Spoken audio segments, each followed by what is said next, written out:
اسلام بھی یہی کہتا ہے کہ جس چیز سے فساد ہو اس کو روکا جائے گا، وہ انڈیویجول رائٹس نہیں ہوں گے۔ اسلام فریڈم آف اسپیچ میں بلیو کرتا ہے، فریڈم ٹو انسلٹ میں بلیو نہیں کرتا۔ آپ کو آزادی ہے، آپ کچھ بھی کہہ سکتے ہیں، لیکن آپ کو یہ آزادی نہیں ہے کہ آپ کسی کے بارے میں انسلٹ کریں، خاص کر کسی کے خدا کو یا کسی کے نبی کو۔ ہمارا اسلام تو یہ کہتا ہے شریعہ کہ غیروں کے خداؤں کو بھی برا مت کہو، کیونکہ وہ انجانے میں تمہارے خداؤں کو برا کہہ دیں گے۔ تو فریڈم آف اسپیچ کے نام پر آپ کسی کی انسلٹ نہیں کر سکتے، اس سے پہلے آپ کی آزادی ختم ہو جاتی ہے۔ اب لوگ کہتے ہیں کہ چور کا ہاتھ کاٹنا کہاں سے خوبصورت ہے، کہاں سے یہ اسلامی شریعہ خوبصورت ہو جائے گی، یہ کیسے بہترین ہے؟ تو میں بتاتا ہوں کس طریقے سے خوبصورت ہے۔ یہ رپورٹ بتاتی ہے ہر ملک کی کہ چوری کرنے کے بعد جتنے بھی چور ہیں جب واپس آتے ہیں بیل پر یا سزا کاٹ کر، تو وہ ان میں سے 87 یا 85% دوبارہ چوری کرتے ہیں۔ اس کی وجہ صرف یہی، انہیں معلوم ہوتا ہے چوری کریں گے زیادہ سے زیادہ کیا ہوگا، 1 سال جیل میں جائیں گے، بیل مل جائے گی، باہر آ جائیں گے، کوئی نہ کوئی وکیل ہمیں جیل سے باہر نکلوا لے گا، کسی کا مال لوٹ لیں گے، 2 تھپڑ لگائیں گے، تھوڑی سی تھپکی ملے گی، باہر آ جائیں گے۔ اور جو لوگ اس چیز کے ہت میں رہتے ہیں کہ چور کے ہاتھ نہ کاٹے جائیں اور اسلامی شریعہ بری ہے، وہ لوگ اس طریقے سے سین کو کریٹ کرتے ہیں کہ جس کے یہاں چوری ہوئی ہے وہ بیچارہ پریشان نہیں ہے، بلکہ جس کے ہاتھ کاٹے جا رہے ہیں اس پر سہانوبھوتی ڈالنے لگتے ہیں، اس پر ترس کھانے لگتے ہیں۔ بیچارے کی بیوی کیا کھائے گی، بیچارہ ہاتھوں سے بیکار ہو جائے گا، کما نہیں پائے گا، اس کے چھوٹے چھوٹے بچے ہیں۔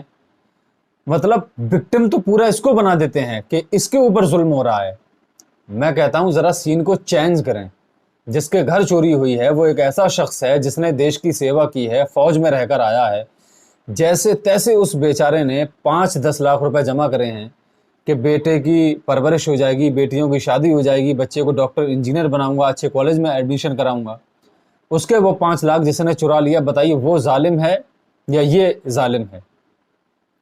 اسلامی شریعہ ہمیشہ مظلوم کے ساتھ کھڑی ہوتی ہے، ظالم کے ساتھ نہیں۔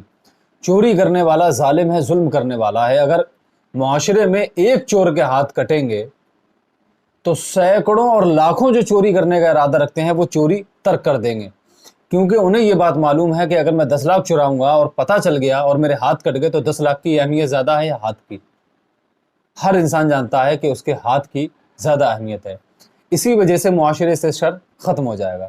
اب بات کرتے ہیں کہ کسی نے زنا کر لیا تو ضروری ہے کہ اس کو پتھر مار مار کر ختم کر دیا جائے، اس پر اسٹون برسائے جائیں، اسے پتھروں سے مارا جائے، اس کا جو ہے قتل کر دیا جائے۔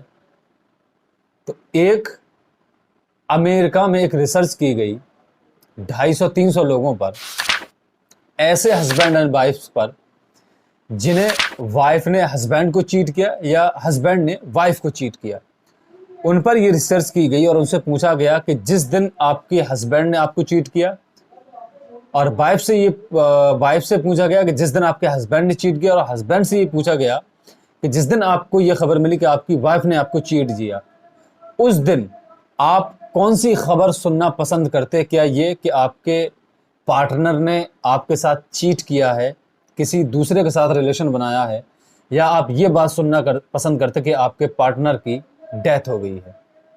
آپ یقین کریں 100% لوگوں کا جواب یہ تھا کہ کاش ہمیں ان کی موت کی خبر ملتی، کم سے کم وہ ہمارے دل میں اور دماغ میں عزت کی اور سمان کی موت تو مرتے۔ تو بات یہ ہے کہ جب ہم ایکسٹرا ریلیشن بناتے ہیں شادی کے باوجود، اس کی سزا موت اس لیے ہے کہ جس کی ابھی شادی نہیں ہوئی ہے اس کے پاس اپنے ڈیزائر پورے کرنے کے لیے کوئی شخص اویلیبل نہیں ہے، تو اس کو صرف کوڑے کی سزا ہے کہ اسے کوڑے مارے جائیں گے۔ لیکن ایک شخص جس کے پاس اپنی ڈیزائر، اپنی خواہش پوری کرنے کے لیے ایک شخص موجود تھا، اویلیبل تھا، اس کے باوجود اس نے دوسری جگہ ایکسٹرا ریلیشن بنایا، فزیکل ریلیشن بنایا، اور ایک شخص کو چیٹ کیا جو پوری دنیا کے سامنے اعلان کر کر آپ کے پاس آیا ہے، اویلیبل ہے کہ میرے ساتھ ڈیزائر پوری کرو، آپ نے دوسرے کے ساتھ اپنی خواہشات کو پورا کیا۔ تو اسلام یہ کہتا ہے کہ ایسے شخص کو سنگسار کر کر موت دے دی جائے۔ اور جب یہ لیبل سامنے آپ کے روم میں ٹنگا ہوگا موت والا کانسیپٹ، تو بڑے سے بڑی بیوی اور بڑے سے بڑے ہسبینڈ کی عقل ٹھکانے لگ جاتی ہے۔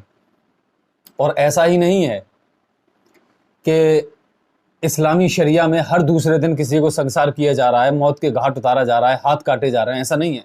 اسلام نے اتنے بہترین رولز بنائے ہیں ان سزاؤں کو دلانے کے لیے اور پروف کرنے کے لیے، اتنا بہترین سسٹم بنایا ہے کہ اس کو پروف کرنا اتنا زیادہ بھی آسان نہیں ہے کہ ہر دوسرے دن کسی کے ہاتھ کاٹ دیے جائیں یا کسی کو قتل کر دیے جائے اس بنا پر کہ اس نے کسی دوسرے کے ساتھ بیوی ہوتے ساتھ یا شوہر ہوتے ساتھ ایکسٹرا افیئر کیا، ایکسٹرا ریلیشن بنایا۔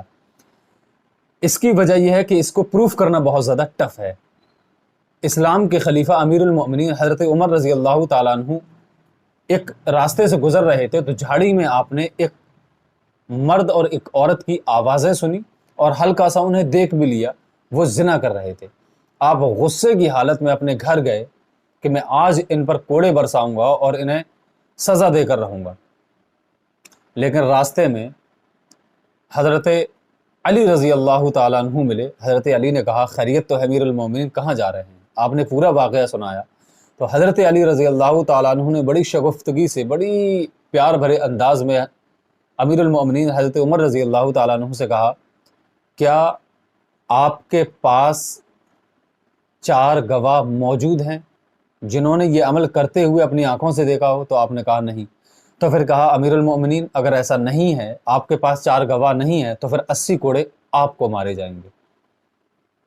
تو اتنا سخت معاملہ ہے، اور آپ نے یہ کہا کہ کسی کو یہ بات بتانا مت، کیونکہ آپ کے پاس اسلامی شریعہ کے اعتبار سے کوئی ثبوت نہیں ہے۔ اس وجہ سے یہ معاملہ آپ کے، ان کے اور اللہ کے درمیان ہے۔ اللہ چاہے تو معاف کر سکتا ہے، اس کو سزا تب تک نہیں دی جا سکتی جب تک کہ آپ کے پاس 4 گواہ ایسے نہ ہوں جنہوں نے خود یہ عمل اپنی آنکھوں سے کرتے ہوئے دیکھا ہو۔ اور اگر ایسا نہیں ہے تو دوسری شرط یہ ہے کہ وہ لوگ خود آ کر اپنے اقبال جرم کریں، اپنے جرم کو ایکسیپٹ کریں، جس طریقے سے نبی کرم صلی اللہ تعالیٰ علیہ وسلم کے زمانے میں کچھ لوگ آپ کی بارگاہ میں آئے اور انہوں نے بار بار اصرار کیا یا رسول اللہ ہم سے زنا ہو گیا، یا رسول اللہ ہم سے زنا ہو گیا، اپنی جانوں پہ ظلم کر بیٹھے، بار بار انہوں نے اصرار کیا، بار بار اصرار کیا، بار بار انہوں نے یہ اس بات کو قبول کیا کہ ہمیں سزا دی جائے، تو انہیں سنگسار کیا گیا۔ اسلامی شریعہ بہت زیادہ بیوٹیفل ہے، اگر اس کو نافذ کر دیا جائے، اس کو لاگو کر دیا جائے تو دنیا سے ہر طرح کی برائیاں ختم ہو جائیں گی۔ اسی پیغام کے ساتھ السلام علیکم، ملتے ہیں اگلی ویڈیو میں، تب تک کے لیے خدا حافظ۔